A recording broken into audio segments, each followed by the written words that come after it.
Very good evening everyone. Welcome to the GS foundation.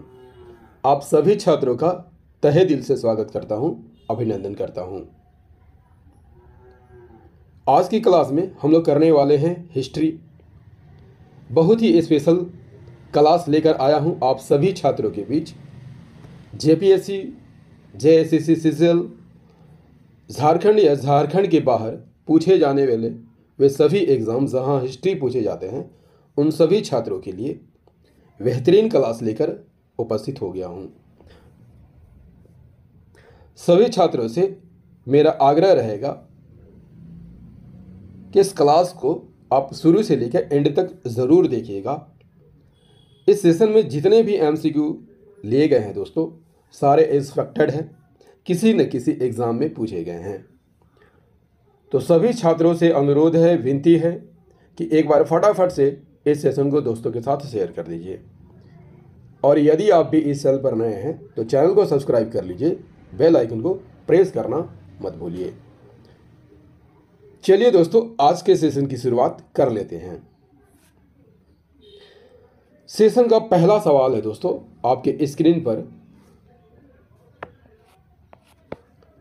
कहता है कि मॉन्टेग्यू चेम्सफोर्ड रिपोर्ट ने किस अधिनियम को आधार बनाया था?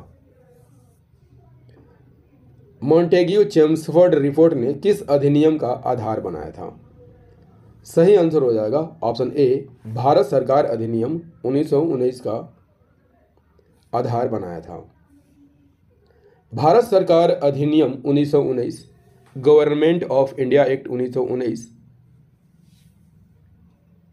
कहाँ की संसद द्वारा पारित किया गया था? यूनाइटेड किंगडम की संसद के द्वारा पारित किया गया था।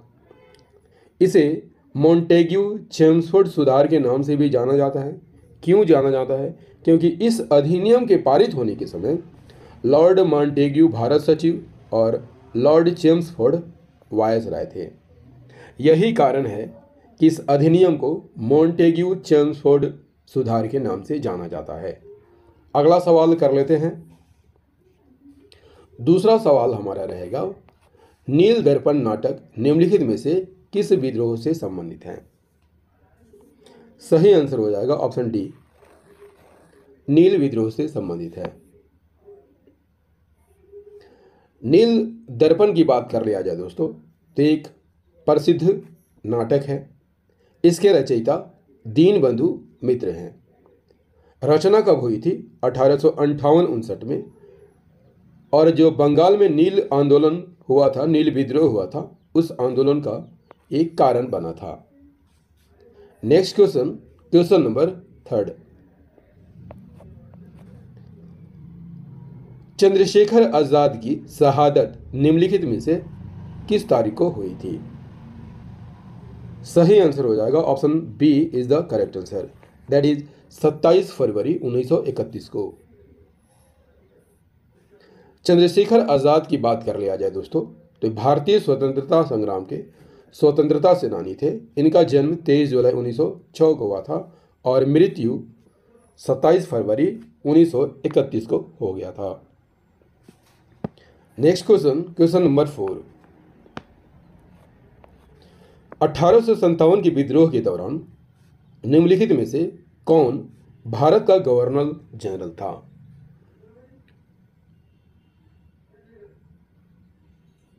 सही आंसर हो जाएगा option C is the correct answer, that is Lord Canning. Lord Canning की बात कर लिया जाए दोस्तों तो ये भारत के अंतिम गवर्नर जनरल थे। 1858 के अधिनियम के तहत जब गवर्नर जनरल का पद वायसराय के पद में बदल दिया गया तो कैनिंग को प्रथम वायसराय बनाया गया था। 1857 के विद्रोह के समय एक गवर्नर जनरल थे। यदि आपसे पूछ लिया जाए दोस्तों कि भारत के पहले गवर्नर जनरल कौन थे, याद रखिएगा मित्रों, लॉर्ड विलियम बेंटिक भारत के पहले गवर्नर जनरल थे। यदि आपसे पूछ लिया जाए कि स्वतंत्र भारत के पहले वायसराय कौन थे, याद रख लीजिएगा, आपके एग्जाम के दृष्टिकोण से महत्वपूर्ण रहेगा। स्वतंत्र भारत के पहले वायसराय लॉर्ड माउंटबेटन थे। Next question, question number 5, Vikramshila विश्वविद्यालय की स्थापना किसने की थी? इसका सही आंसर हो जाएगा option C is the correct answer, that is Dharampal ने की थी। विक्रमशिला की बात कर लिया जाए तो ये भारत का एक प्रसिद्ध शिक्षा केंद्र था। किस जगह पे ये स्थित है? भागलपुर जिले में स्थित है और इसकी स्थापना धर्मपाल ने की थी। क्वेश्चन नंबर 6, शुंग राजवंश का संस्थापक कौन थे? सही आंसर हो जाएगा ऑप्शन बी, पुष्यमित्र शुंग। शुंग वंश या शुंग साम्राज्य की बात कर लिया जाए तो ये प्राचीन भारत का एक राजवंश था। शुंग राजवंश मगध पर शासन करने वाला 7वां राजवंश था। कब से कब तक यह शासन किया? 185 से 73 ईसा पूर्व तक, लगभग 12 वर्षों तक, लगभग 112 वर्षों तक इसने शासन किया था। शुंग वंश का अंतिम शासक कौन था? विहद्रथ था और पुष्यमित्र इसी के सेनापति थे। पुष्यमित्र शुंग ने अंतिम मौर्य सम्राट विहद्रथ की हत्या कर देते हैं और शुंग वंश की स्थापना करते हैं। यदि आपसे पूछ लिया जाए दोस्तों कि शुंग वंश के अंतिम शासक कौन थे? देवभूति शुंग राजवंश के अंतिम शासक थे और देवभूति जो था एक विलासी शासक था। इसी के कारण उसके सचिव वासुदेव कन्य ने मगध की गद्दी से 73 ईसा पूर्व से उसे हटा देता है और कर्ण वंश की स्थापना करता है। यदि आपसे पूछ लिया जाए दोस्तों कि कर्ण वंश की स्थापना किसने की थी, याद रखिएगा इंपॉर्टेंट फैक्टर रहेगा आपके एग्जाम की दृष्टिकोण से, वासुदेव कन्य ने की थी। नेक्स्ट क्वेश्चन, क्वेश्चन नंबर 7, गीत गोविंद के रचयिता कौन थे? गीत गोविंद के रचयिता कौन थे? Answer is the option C, Jaydev Geet Govinda के रचयिता थे। गीत गोविंदा की रचना जयदेव ने की थी। जयदेव की बात कर लिया जाए तो उड़ीसा में भुवनेश्वर में इनका जन्म होता है और वे बंगाल के सेन वंश के अंतिम शासक लक्ष्मण सेन के दरबारी कवि थे। Next question, question number 8, Aurangzeb कौन सा वाद्य यंत्र बजाता था? Answer is the option C, veena बजाता था। औरंगजेब की बात कर लिया जाए तो उसका मूल नाम क्या होता है? मुहिद्दीन मोहम्मद होता है, लेकिन इसे औरंगजेब या आलमगीर के नाम से भी जाना जाता है। इनका जन्म कब हुआ था? 3 नवंबर 1618 को दोहाद गुजरात में हुआ था। मृत्यु 3 मार्च 1707 को हो जाती है और यह मुगल वंश का 6ठा शासक होता है और अकबर के बाद सबसे अधिक समय तक शासन करने वाला मुगल शासक है। किसका पुत्र है? शाहजहां का। नेक्स्ट क्वेश्चन, क्वेश्चन नंबर 9, किस सुल्तान ने इक्ता व्यवस्था आरंभ की थी? Answer is the option A, Iltutmish ने इक्ता व्यवस्था का आरंभ किया था। इल्तुतमिश की बात कर लिया जाए तो दिल्ली सल्तनत का शासक होता है।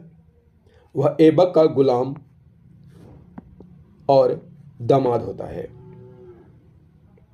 उसका शासनकाल कब से कब तक था? 1211 ईस्वी से 1236 ईस्वी तक वह शासक रहा था। इससे पहले वे बदायूं का सूबेदार था। जब ऐबक की मृत्यु घोड़े से गिरकर, पोलो खेलते समय घोड़े से गिरकर मृत्यु हो जाती है, तब इसके पुत्र आराम शाह को गद्दी पर बैठाया जाता है। आराम शाह विलासी प्रकृति का शासक होने के कारण दिल्ली के तुर्क सरदारों और नागरिक उसका विरोध करते हैं और फिर इल्तुतमिश को बदायूं से आमंत्रित कर उसे राज सिंहासन पर बैठाते हैं। आई होप सारी बातें यहाँ पर क्लियर हो गई होगी। बढ़ते हैं अगले सवाल की ओर। क्वेश्चन नंबर 10, चित्तौड़गढ़ का विजय स्तंभ किसने बनवाया था? Answer is the option B is the correct answer, Rana Kumbha ने बनवाया था। राणा कुंभा की बात कर लिया जाए दोस्तों, तो 1437 में मालवा के सुल्तान महमूद खिलजी को उन्होंने उसी साल सारंगपुर के पास बुरी तरह हराया था। इसी विजय के फलस्वरूप उसने विजय स्मारक, विजय स्तंभ का निर्माण कराया था। क्वेश्चन नंबर 11, रजिया सुल्तान किसकी बेटी थी? रजिया सुल्तान किसकी बेटी थी? Answer is the option A, Iltutmish की बेटी थी। रजिया किसकी पुत्री थी? इल्तुतमिश की पुत्री थी। उसका शासनकाल 1236 से 1240 तक रहा था। इससे पहले रुकनुद्दीन फिरोज राजगद्दी पर बैठा था। वह बिलासी था और लापरवाह था। यही कारण है कि उसके खिलाफ जनता में काफी आक्रोश था और इसी आक्रोश के कारण उसे गद्दी से हटा दिया जाता है और उसकी माता शाह तुर्कान की हत्या कर दी जाती है।